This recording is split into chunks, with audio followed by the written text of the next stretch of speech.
Hello बच्चों, तो next हमारा जो टॉपिक है वो है comparison of relative stabilities of O2, O2 positive, O2 negative and O2 two negative. इनके बीच में क्या करना है, कंपैरिजन करना है किसकी स्टेबिलिटी ज़्यादा होगी, किसकी कम होगी। तो जैसे ये बहुत इंपॉर्टेंट क्वेश्चन है for the examination point of view से भी, ठीक है। तो जैसे हम पहला केस लेते हैं O2 मॉलिक्यूल का। O2 मॉलिक्यूल, ऑक्सीजन मॉलिक्यूल का। जैसे हमें पता है ऑक्सीजन का एटॉमिक नंबर होता है 8, ठीक है। तो उसमें कितने इलेक्ट्रॉन होते हैं, 8। अब O2 मॉलिक्यूल मतलब 2 ऑक्सीजन एटम हैं, ठीक है। 2 ऑक्सीजन एटम हैं जो क्या हो रहे हैं, कंबाइन हो रहे हैं और उससे क्या बन रहा है, ऑक्सीजन मॉलिक्यूल बन रहा है। तो इसमें टोटल नंबर ऑफ इलेक्ट्रॉन कितने होंगे, 16 इलेक्ट्रॉन, ठीक है, 16 इलेक्ट्रॉन। और इलेक्ट्रॉनिक कॉन्फ़िगरेशन कैसे फिल करेंगे इसमें, sigma 1s, sigma star 1s, sigma 2s, sigma star 2s। फिर आ जाएगा आपका सिग्मा 2pz, उसके बाद आएगा पाई 2px और पाई 2py, ठीक है। इन दोनों की एनर्जी सेम होती है जैसे कि आपको पता ही है। फिर है पाई स्टार 2px और पाई स्टार 2py और सिग्मा स्टार 2pz, ठीक है। अगर 14 इलेक्ट्रॉन से मोर हैं, मतलब ज़्यादा हैं ये इलेक्ट्रॉन, तो इसमें लगेगा ये वाला जो एनर्जी लेवल डायग्राम के अकॉर्डिंग जो इलेक्ट्रॉनिक कॉन्फ़िगरेशन है, तो इसको ऐसे फिल करेंगे, ठीक है। तो sigma 1s, sigma star 1s, फिर sigma 2s, sigma star 2s, sigma 2pz। अब हमने 14 से लेस जो इलेक्ट्रॉन किए थे उसमें मैंने बताया था आपको कि ये जो पाई 2px और पाई 2py ये आगे आ जाता है और ये पीछे आ जाता है, बस यही एक डिफरेंस है और सारा सेम ही है इलेक्ट्रॉनिक कॉन्फ़िगरेशन, ठीक है। तो अब हमने 16 इलेक्ट्रॉन फिल करने, मतलब सिग्मा 1s में 2 इलेक्ट्रॉन, सिग्मा स्टार 1s में भी 2 इलेक्ट्रॉन, 2 इलेक्ट्रॉन, 2 इलेक्ट्रॉन, तो 2 4 6 8, 8 तो यहाँ तक हो गए, ठीक है। फिर 10, हमें कितने इलेक्ट्रॉन फिल करने हैं, 16, तो 10, 2 इसमें आ जाएंगे, 14 12 14, ठीक है, 14 और यहाँ पे 15 और 16, मतलब एक यहाँ पे इलेक्ट्रॉन, ठीक है। ओके, लग गया पता इसका इलेक्ट्रॉनिक कॉन्फ़िगरेशन। अगर आपने ऑक्सीजन मॉलिक्यूल की फिल करनी है तो कैसे करनी है फिल, ओके। फिर है नेक्स्ट हमारा O2 पॉजिटिव आयन के लिए हमने क्या निकालना है, इलेक्ट्रॉनिक कॉन्फ़िगरेशन कैसे करेंगे हम। जैसे O2 में होते हैं टोटल इलेक्ट्रॉन 16, ठीक है। अब यहाँ पे केटाइन है, मतलब एक इलेक्ट्रॉन क्या हो जाएगा, कम हो जाएगा, तो यहाँ पे रहेंगे सिर्फ 15 इलेक्ट्रॉन, ठीक है। तो इलेक्ट्रॉनिक कॉन्फ़िगरेशन सेम वही pattern, sigma 1s, sigma star 1s, फिर sigma 2s, sigma star 2s।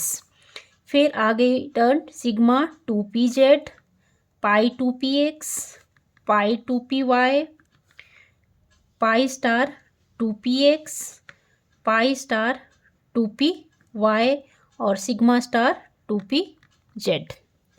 Fill करो इलेक्ट्रॉन, 2 इलेक्ट्रॉन इसमें आ जाएंगे, 2 4 6 और ये 8, ठीक है। और ये 10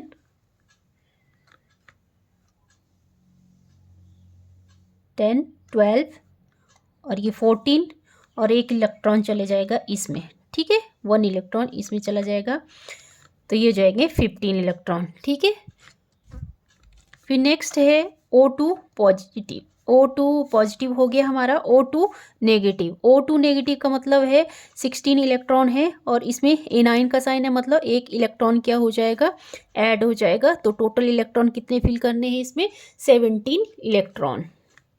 तो इलेक्ट्रॉनिक कॉन्फ़िगरेशन लिख लेते हैं इसमें, सिग्मा 1s, फिर sigma star 1s, sigma 2s, sigma star 2s, फिर सिग्मा 2pz, पाई 2px, पाई 2py, pi star 2px, pi star 2py, sigma star 2pz।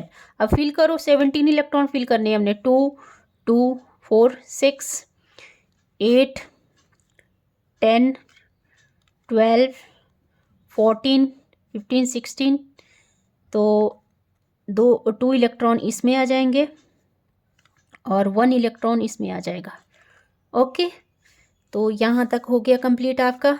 फिर नेक्स्ट है O22 नेगेटिव आयन के लिए हमें टोटल नंबर ऑफ इलेक्ट्रॉन देखो 16, oxygen के लिए 16 और 2 नेगेटिव का मतलब 2 इलेक्ट्रॉन इसमें ऐड हो जाएंगे। तो ये टोटल इलेक्ट्रॉन हमें 18 फिल करने पड़ेंगे electronic configuration for O2 negative के लिए। तो इलेक्ट्रॉनिक कॉन्फ़िगरेशन लिखते हैं sigma 1s, sigma star 1s, sigma 2s, sigma star 2s, sigma 2pz, पाई 2px, पाई 2py, फिर pi star 2px, pi star 2py और सिग्मा स्टार 2pz। अब इलेक्ट्रॉन्स फिल करो 2 4 6 और यहाँ पे 8, यहाँ पे 10 12 14 15 16 और 17 18। ओके, ये हमने सभी की इलेक्ट्रॉनिक कॉन्फ़िगरेशन लिख ली according to molecular orbital theory के। ठीक है, तो ऐसे हमने सभी की इलेक्ट्रॉनिक कॉन्फ़िगरेशन लिख ली है। आई होप आपको ये समझ आया होगा कि कैसे हमने इलेक्ट्रॉनिक कॉन्फ़िगरेशन लिखी इसकी। ठीक है, बस थोड़ा सा माइंड में रखना है कि जो अगर 14 इलेक्ट्रॉन है तो पाई 2px, पाई 2py पहले आ जाएगा सिग्मा 2pz से, और सारा सेम ही है। ठीक है, ये आगे कर लेना, ये पीछे कर लेना। ठीक है, फिर बॉन्ड ऑर्डर निकालना है हमने। बॉन्ड ऑर्डर कैसे निकालते हैं? Half NB minus NA। तो हाफ बॉन्डिंग इलेक्ट्रॉन देखो कितने हैं, 2 4 6 7 8 9 10। ठीक है, बॉन्डिंग इलेक्ट्रॉन आ गए 10। अब देखो एंटी बॉन्डिंग 2 4 5 6।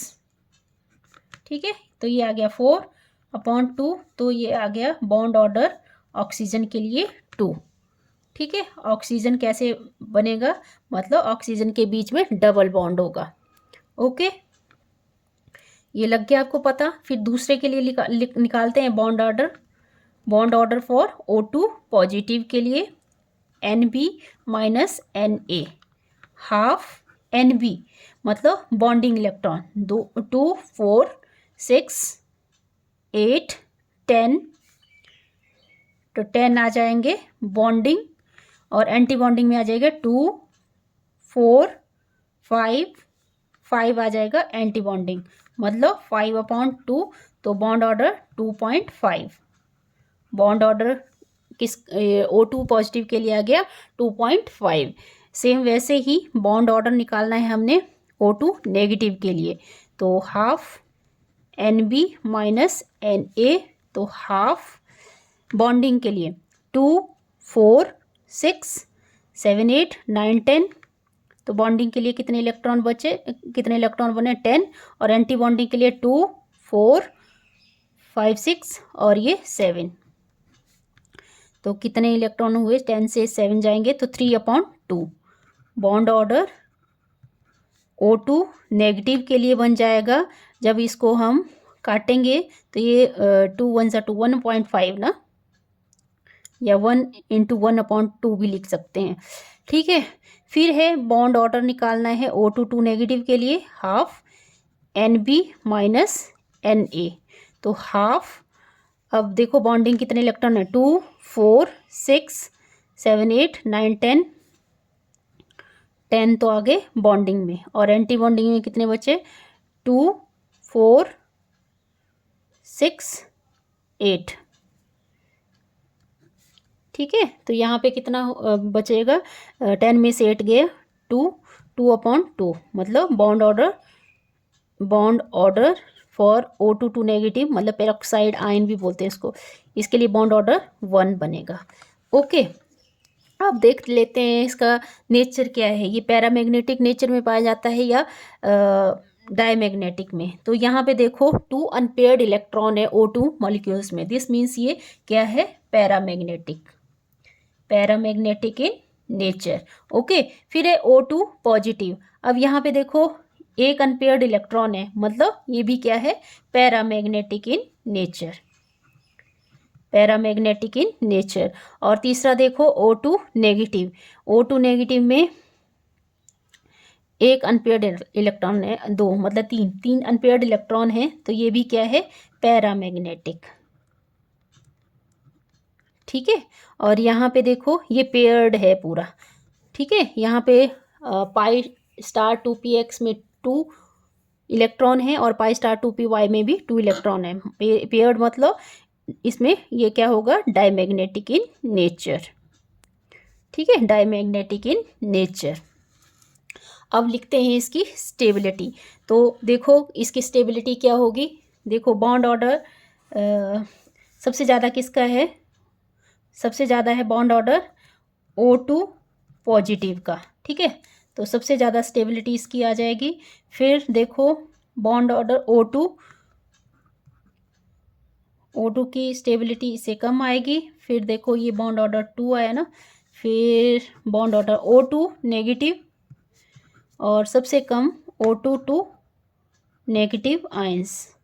ठीक है, स्टेबिलिटी बोलेंगे आपको लिखने के लिए, तो ये आ जाएगी oxygen and oxygen molecule and it's ions की जो जितनी भी स्टेबिलिटी है वो ऐसे आएगी, O2 पॉजिटिव, O2, फिर O2 negative, O2 negative ions. Okay, अगर आपको मान लो बॉन्ड लेंथ बोल दिया निकालने को, तो आप क्या करोगे, हमें पता है जो बॉन्ड ऑर्डर है वो इन्वर्सली प्रोपोर्शनल होता है बॉन्ड लेंथ की, ये मैंने आपको टॉपिक करवाया है पहले। ठीक है, तो आप क्या कर सकते हो, इसका इन्वर्स लिख लो, उल्टा लिख लो। मतलब यहाँ पे O2 नेगेटिव का स्टेबल सबसे ज़्यादा बॉन्ड लेंथ सबसे ज़्यादा होगी इसकी, फिर O2 नेगेटिव की, फिर O2 की, फिर O2 पॉजिटिव की। तो ऐसे बॉन्ड और लेंथ भी लिख सकते हो आप, अगर बॉन्ड लेंथ फाइंड आउट करने को बोला जाएगा। ठीक है, आई होप आपको ये वीडियो अच्छा लगा होगा। प्लीज़ अगर वीडियो अच्छा लगा तो प्लीज़ लाइक करो, शेयर करो, सब्सक्राइब करो चैनल को ज़्यादा से ज़्यादा, ताकि मुझे भी मोटिवेशन मिले कि मैं और वीडियो बनाऊँ आपके लिए और ज़्यादा मेहनत करूँ। Thank you.